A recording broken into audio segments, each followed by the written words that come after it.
Police सिर्फ इतना बोलती है कि तुम इस लड़की को जानते हो। हमने कहा नहीं, हम नहीं जानते हैं। कह रहे नहीं, इसने बोला कि तुम्हारा रेप हुआ है, इसका रेप हुआ है और तुम्हें अब जेल अंदर जाना पड़ेगा। बस उन्होंने हमें यही बोला।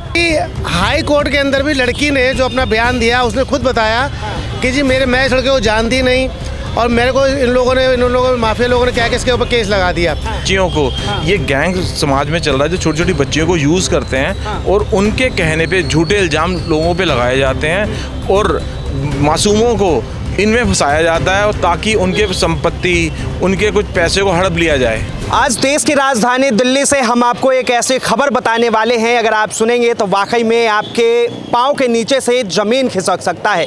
जी हाँ, एक ऐसा मामला सामने आया है कि वाकई में क्या भारत के अंदर जिन लड़कियों के लिए कानून बनाए गए हैं, जिन लड़कियों को कानून का, लॉ का राइट्स मिलता है, उसका गलत इस्तेमाल करके किस तरह से किसी की ज़िंदगी ख़राब की जा सकती है, उनसे बेहतर कोई नहीं जान सकता। एक बार तस्वीर दिखाइए सामने हमारे साथ।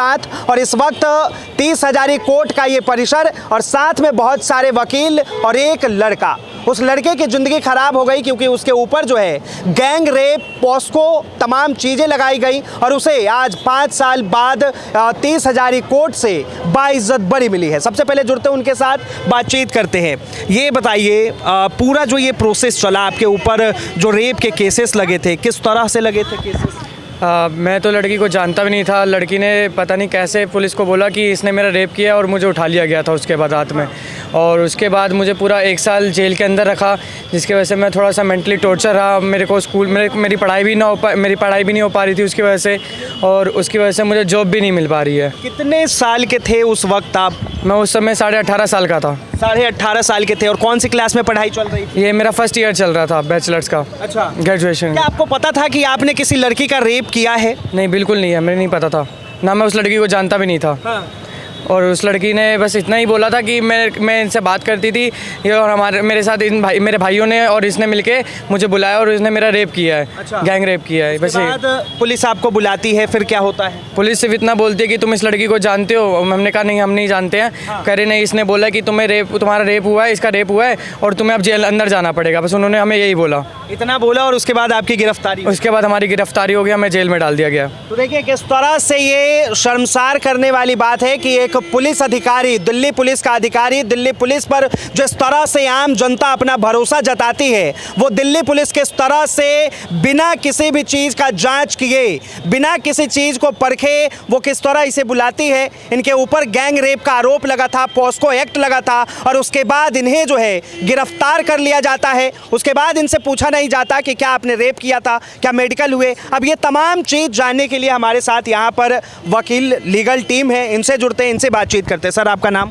अनिल कुमार शर्मा। और मेरे साथ ये संजीव, जो मेरे दोस्त हैं, चोपड़ा जी, संजीव चोपड़ा जी, ये हम सब साथ ही बात करते हैं। जब ये केस हमारे पास आया तो हम सब बड़े शौक हो गए। हाँ।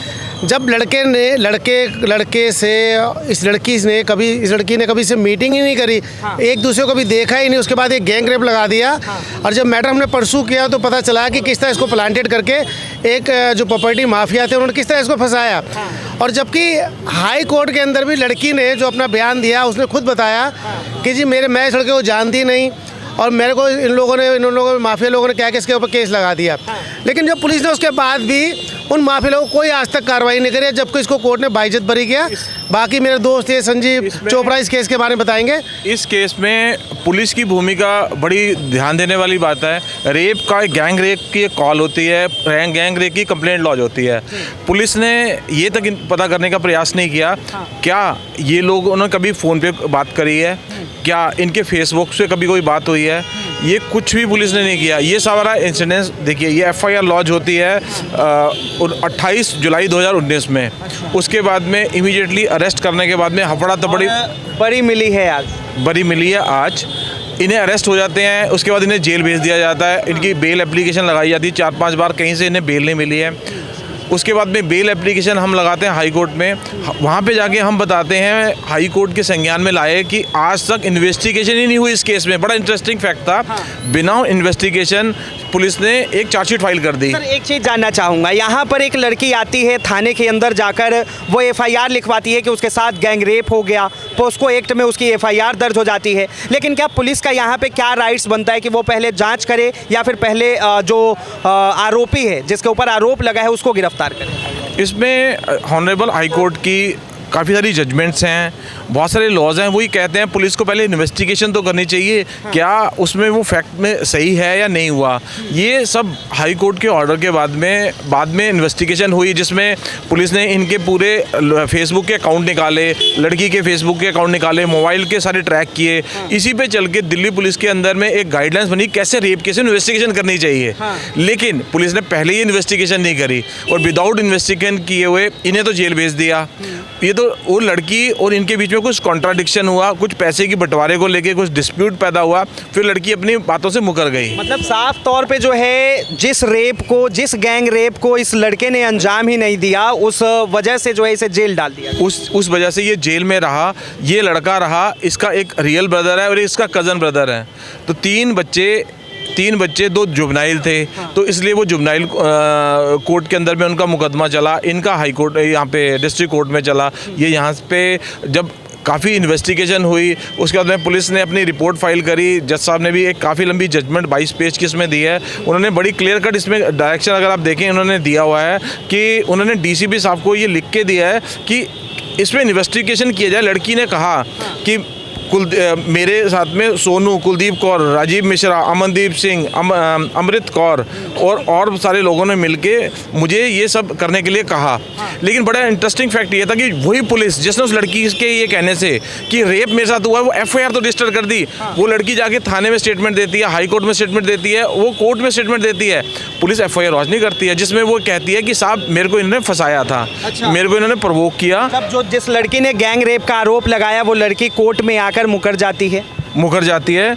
उसने जज साहब से हमने आके भी बताया, लेकिन पुलिस ने कोई भी एक्शन नहीं लिया। इसीलिए जज साहब ने ये झूठे आरोप हैं, तो जज साहब ने भी इसके लिए इन्वेस्टिगेशन के लिए कहा, लेकिन पुलिस ने उसके बावजूद आज तक वो लोग बाहर घूम रहे हैं। और ये एक ना क्राइम है जो सोसाइटी के अगेंस्ट है। तो देखिए कितनी बड़ी बात है कि जिस लड़की ने रेप के आरोप लगवाए, गैंग रेप और पोस्को एक्ट के तहत मामला दर्ज करवाया, उसके ऊपर आज तक और 5 साल हो गए इस केस को, लेकिन अभी तक उसके ऊपर कंप्लेंट नहीं हुई, उसके ऊपर कोई जांच नहीं बैठी। लेकिन इस लड़के का जो है 5 साल कोर्ट, पुलिस, थाने, इन जगहों पे दौड़ते दौड़ते ख़त्म हो गया। सर एक चीज़ बताइए, अब ये जो है जेल भी रह के आ चुका है, कोर्ट में भी इतना दौड़ा, क्या इसके बदले में जो है अब इस लड़के को इंसाफ नहीं मिलना चाहिए? इसे इंसाफ के ऊपर कार्रवाई नहीं होना चाहिए? उस लड़की के ऊपर, वो लड़की 18 साल से कम थी, तो कानून के अंदर प्रोविज़न है, section 22 of the POCSO act कहता है कि वो लड़की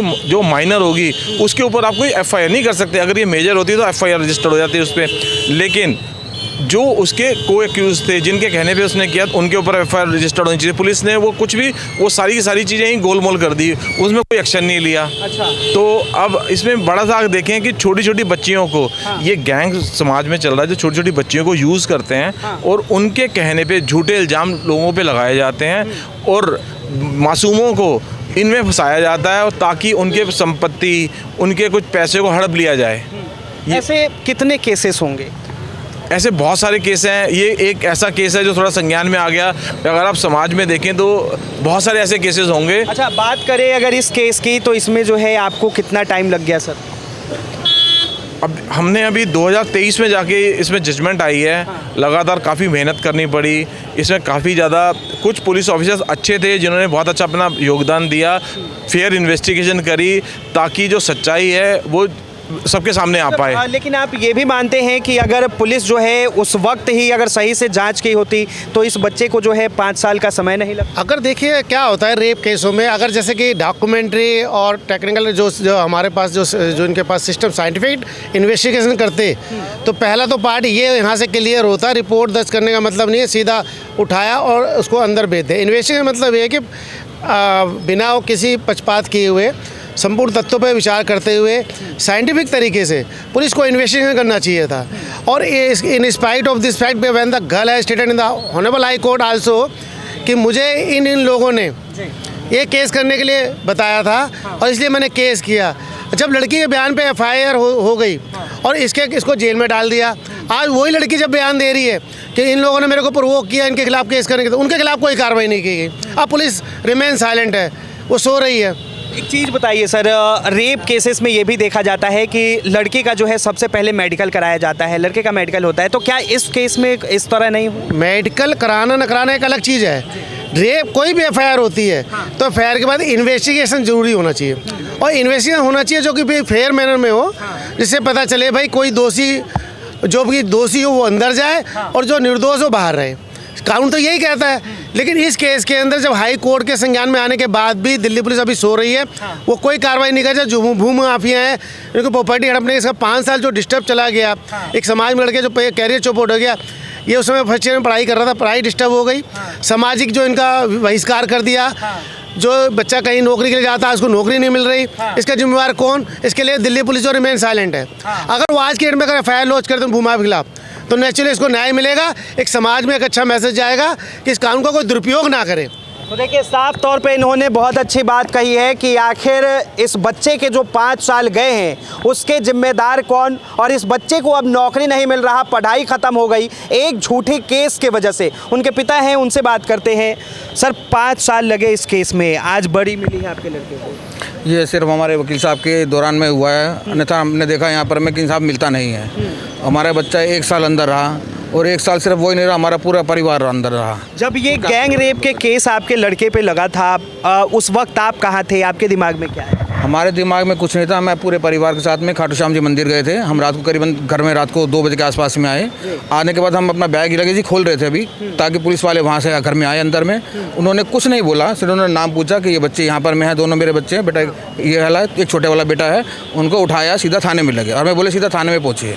हमें इस बारे में कुछ भी बारे में नहीं बताया कि क्या है, कोई लड़की का केस है, कुछ नहीं है। सीधा थाने में गए, वहाँ पर हमारे को सीधा से बोला कि मैडम थी वहाँ पे डबास, रीना डबास SI थी जो इसको टोकट थी। उन्होंने हमारे से पैसे की डिमांड करी, 50 लाख रुपए दीजिए, तब जाकर हम इसको बच्चों के बारे में बताएंगे। उन्होंने तब तक हमारे को आखिरी तक स्टेज तक इन्होंने इन्फॉर्म नहीं करा कि केस है क्या, क्या नहीं है, कुछ भी नहीं बताया गया। पैसे की डिमांड पहले हुई? पैसे की डिमांड SI रीना ने पहले ही कर दी थी हमारे सामने कि पैसे ले आओ और काम करो। सवेरे जाकर में इन लोगों ने हमारे को बताया भाई ये लड़की है, इसने तुम्हारे लड़के ऊपर में अपना लगा रखा है।